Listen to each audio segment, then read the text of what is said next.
Assalamualaikum warahmatullahi wabarakatuh. Bagaimana kabarnya hari ini? Semoga kita semua dalam keadaan sehat walafiat. Untuk hari ini kita akan melakukan sebuah kajian tentang kenakalan remaja. Di dalam Islam itu menuntun adanya bagaimana pendidikan kepada anak untuk bisa mendapatkan sebuah kasih sayang, sehingga anak itu tidak terjerumus pada sebuah kenakalan yang dalam hal ini adalah adanya pengaruh pergaulan bebas. Antara lain adalah karena faktor dari orang tua. Latar belakang pendidikan orang tua akan berpengaruh pada pola pikir atau pola perilaku anak tersebut. Sehingga mereka bisa jadi karena didikan orang tua yang tidak mengetahui bagaimana cara mendidik anak dengan benar, menjadikan mereka terjerumus masuk ke dalam pergaulan yang tidak semestinya. Apa sih itu pergaulan bebas? Pergaulan bebas adalah perilaku atau sikap yang dilakukan di luar norma-norma agama. Norma-norma agama telah memberikan kita tentang bagaimana berperilaku yang baik sesuai dengan tuntunan Islam. Bisa jadi anak tersebut masuk ke dalam kenakalan remaja karena efek dari latar belakang kehidupan keluarganya yang satu, semisal broken home misal. Nah, itu yang menjadikan salah satu sebab anak merasa tersendirikan, kehilangan kasih sayang dan kurang perhatian dari orang tua, sedangkan orang tua berpikir bagaimana menyelesaikan masalahnya sendiri bersama pasangan hidupnya, sehingga lupa dengan kewajibannya atau tanggung jawabnya kepada anak-anaknya. Dan anak-anak selalu mendengar keributan di dalam keluarganya, sehingga mereka mencari perhatian di luar dari keluarganya. Salah satunya adalah mencari teman yang mau mendengarkan curahan hati mereka. Nah, jikalau curahan hati anak tersebut bertemu dengan teman yang tidak memiliki kedalaman agama yang baik, otomatis anak itu akan terjerumus pada pergaulan yang tidak semestinya. Jadi salah satu yang menjadikan terjadinya kenakalan remaja atau pergaulan bebas itu adalah pengaruh dari teman. Teman sangat mempengaruhi perilaku orang. Teman bisa menunjukkan pada jalan di mana itu benar ataupun salah. Tapi jikalau teman itu tidak memiliki kedalaman tentang agama, tuntunan agama, dia akan menjerumuskan temannya. Itulah sebabnya pengaruh teman sangat besar dalam perkembangan proses kehidupan seorang remaja. Anak remaja sekarang itu lebih cenderung curhat kepada temannya daripada curhat kepada kedua orang tuanya. Padahal Rasul menuntun kita adalah bagaimana seorang anak meminta bantuan orang tua atau meminta perhatian orang tua, dan orang tua memberikan bimbingan, dorongan, nasihat kepada anaknya, sehingga anak tidak akan memilih teman untuk menjadikan tempat curhat mereka. Itu adalah bagian dari salah satu kenapa terjadi pergaulan bebas. Kemudian yang pengaruh yang kedua itu adalah adanya pengaruh media sosial yang begitu tajam saat sekarang ini. Semua konten-konten yang berhubungan dengan kehidupan sekarang ini di floor bebas, dan anak tidaknya menyadari bahwa itulah yang sebetulnya sangat berpengaruh pada pola pikir mereka. Tanpa terasa mereka tergiring pada arah di mana mereka cenderung masuk pada pergaulan bebas, terjerumus ke dalamnya, sehingga pengaruh itu yang menjadikan anak lepas kontrol dan lepas kendali. Di dalam tuntunan Islam mengatakan bahwa ku anfusakum wa ahlikum naro, jagalah dirimu dan keluargamu dari siksa api neraka. Kalau dihubungkan dengan surat Al-Isra ayat 32 dinyatakan bahwa wala taqrabuz zina innahu kana fahisyatan wa sa'a sabila, dan janganlah kamu mendekati zina, sesungguhnya itu adalah perbuatan yang amat keji dan jalan yang buruk. Nah, kalau diperhatikan dari hal tersebut, maka sebetulnya Rasul telah memberikan tuntunan kepada kita bagaimana cara mendidik anak-anak kita dengan benar. Seorang pelajar, seorang pemuda, seorang remaja harus mampu lebih positif dalam memikirkan apa yang akan dilakukannya.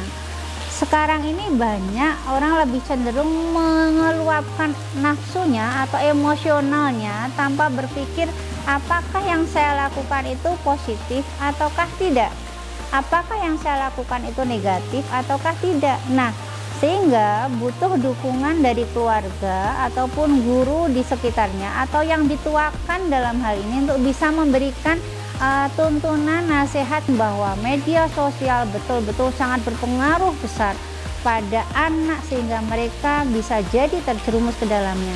Tetapi jika anak tersebut sudah bijak untuk mengetahui bahwa ini adalah konten yang baik, ini konten yang tidak baik, maka dia akan selalu berpikir positif. Nah, berpikir positif itu adalah dukungan yang bisa diberikan oleh orang tua maupun guru di sekolah. Banyak hal yang bisa dilakukan agar mereka mau berpikir positif sehingga tanda kutip pergaulan bebas itu bisa lepas dari mereka. Bagaimana caranya kita beri interaksi sosial kepada para pemuda ini, para remaja ini untuk bisa menghabiskan waktu yang lebih positif, mengantarkan mereka bagaimana memberikan pola pikir yang baik untuk masa depan mereka dan memilah-milah pergaulan yang harus mereka pilih. Pergaulan yang tidak menjadikan mereka terperosok ke lubang hitam yang ujungnya adalah mereka tidak punya masa depan yang baik. Berapa banyak dari remaja tersebut hamil di luar nikah, atau mereka kecanduan narkoba, atau mereka minum minuman keras yang tidak punya kemanfaatan buat mereka. Banyak dari remaja itu tidak memiliki arah hidup karena mereka tidak tahu saya mau apa, saya mau jadi apa. Itu kadang mereka ditanya, tidak tahulah, yang penting saya hidup, tidak tahulah, yang penting saya makan, saya tinggal, saya mau apa bisa.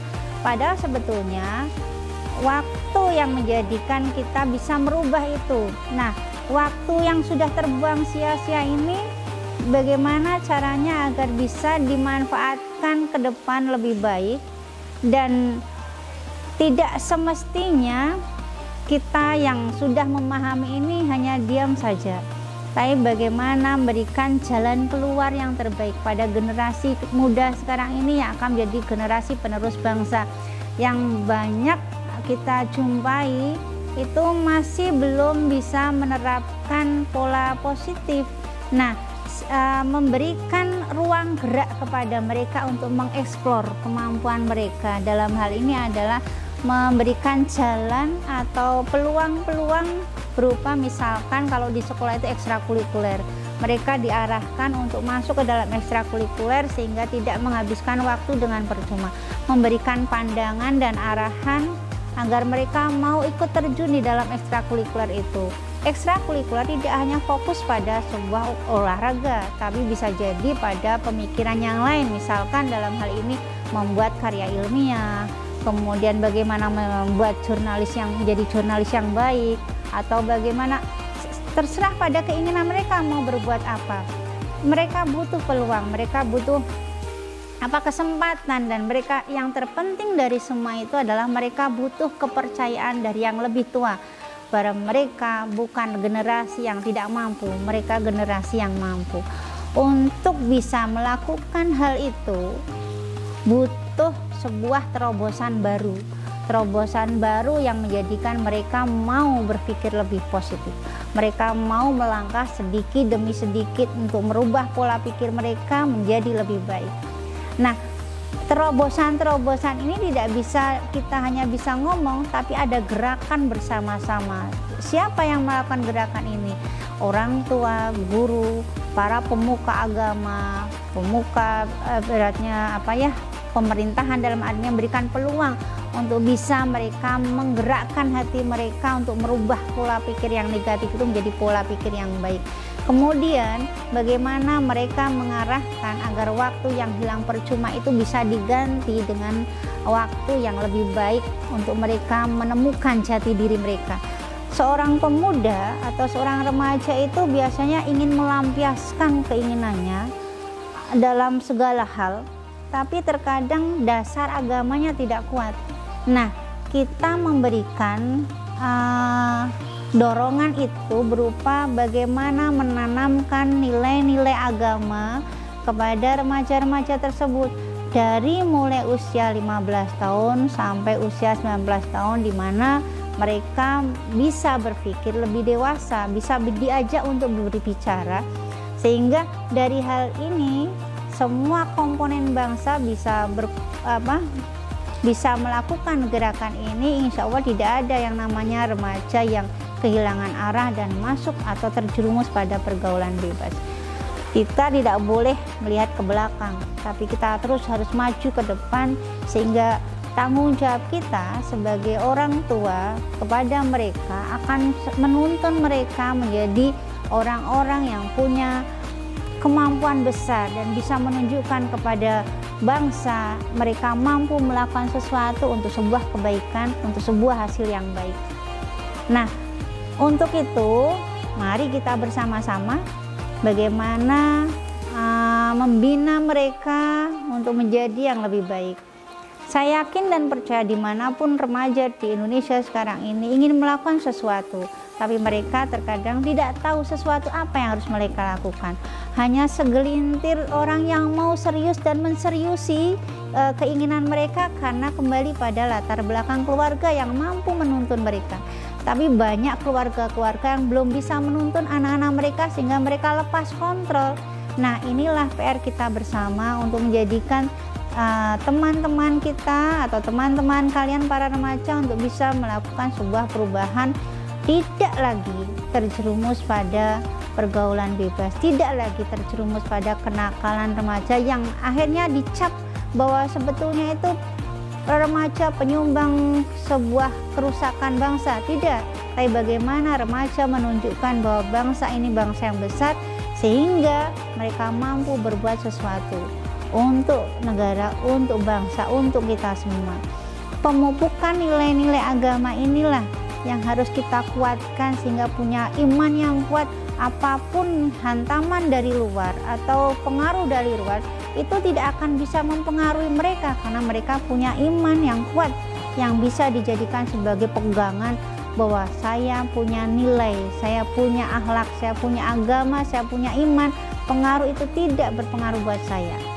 Nah, itulah yang bisa dilakukan oleh seorang remaja yang bisa memfilter manakah yang pengaruh yang tidak baik dan manakah pengaruh yang baik yang bisa dipilah dan dipilih untuk menjadi seorang insan remaja yang beriman.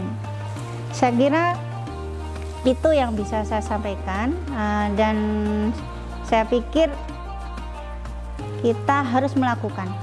Wujud dari melakukan adalah sebuah gerakan. Kamu bisa, saya bisa, mereka bisa. Kamu bisa mencoba, saya pun bisa mencoba, kita semua bisa mencoba untuk melakukan sebuah perubahan besar. Perubahan besar untuk kemajuan bangsa, untuk seluruh remaja agar menjadi positif dalam pemikiran. Terima kasih, semoga bermanfaat. Assalamualaikum warahmatullahi wabarakatuh.